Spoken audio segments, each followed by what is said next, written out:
As all of us gamers sure as heck know today, there is no shortage of Nintendo handheld consoles. Because I mean, how many Game Boys did Nintendo release during the Game Boy line? I mean, you got the original brick 1989 Nintendo Game Boy, which still feels very good to hold and play today, and still lives up to its legacy, and it's a very good collector's item. Even if you don't use it, it's good to have one for backup, or if you just like the original Nintendo out of nostalgia, or you just like it and you like to play games on it. Then you got other consoles like the Nintendo Game Boy Color, which is a successor to this one. It's basically its grandfather, because in North America here, first came out this one, then came out the Pocket, then came out the Color, and in Japan there was the Nintendo Game Boy Light, but only in Japan. It was never released anywhere else because Nintendo felt it wouldn't be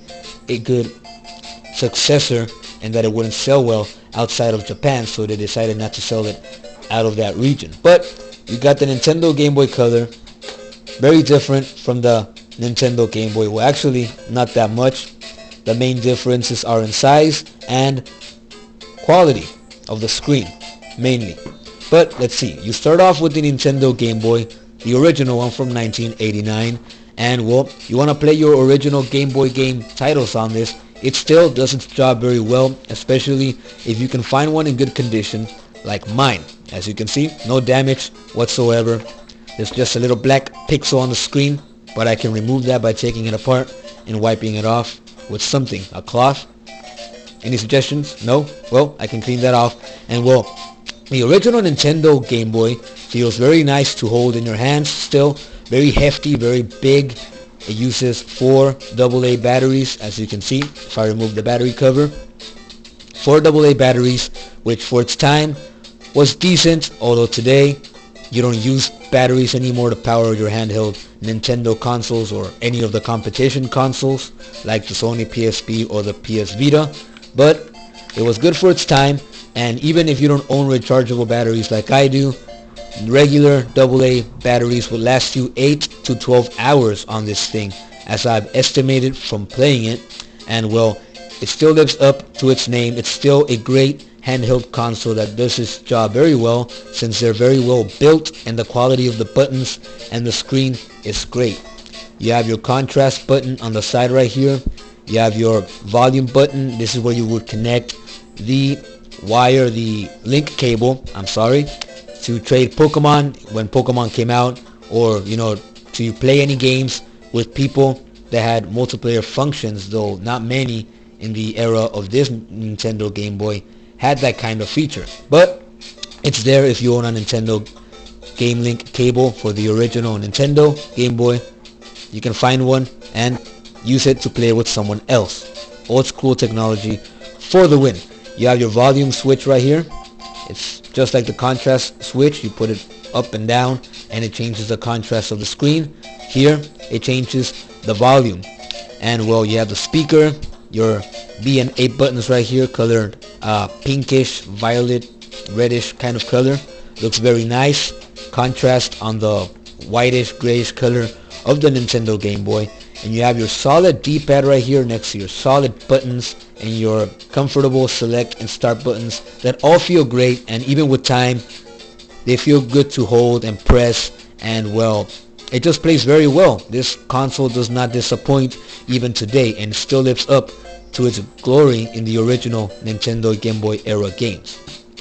If there's anything the Nintendo Game Boy has over the Nintendo Game Boy Color, it's that it has a better speaker, in the sense that it sounds much louder, and well, at least for me, the sound just sounds better than the one on the Game Boy Color. But the Game Boy Color, as you can see, significantly smaller than the original Nintendo Game Boy.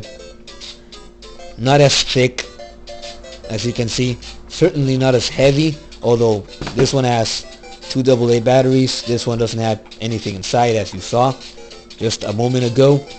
And well, right now it's actually heavier than the brick, not by much, but by a bit. And well, if I had batteries on this, of course it'd be heavier, but the Game Boy Color definitely a lot smaller and more portable because you can put it in your pocket, especially if you have screen protectors for this thing so the screen doesn't get damaged. And the buttons, high quality, just like the original Nintendo Game Boy, except that I feel these are more comfortable to press.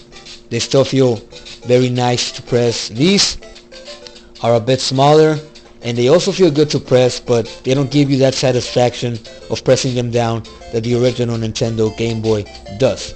It has a slightly smaller D-pad, just like the slightly smaller buttons, and it has your select and start buttons on the bottom, similar to the original one, except that these ones have a slanted angle.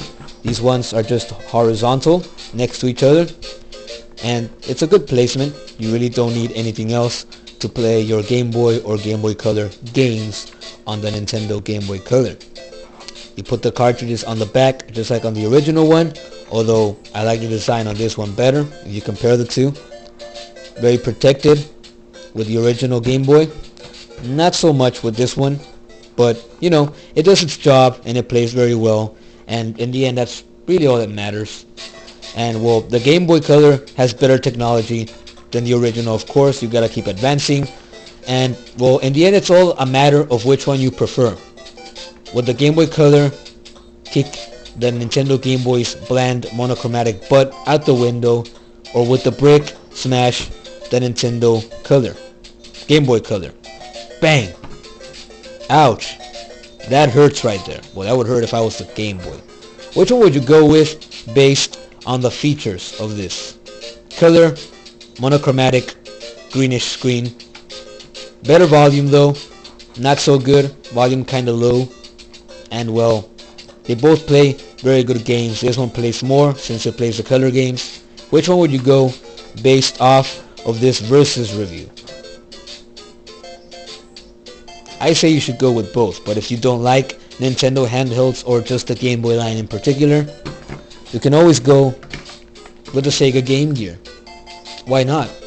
I mean, it's as big as the Game Boy and the Game Boy Color combined, although not as heavy. But you know, if you don't want Nintendo handheld consoles, there's always Sega for you.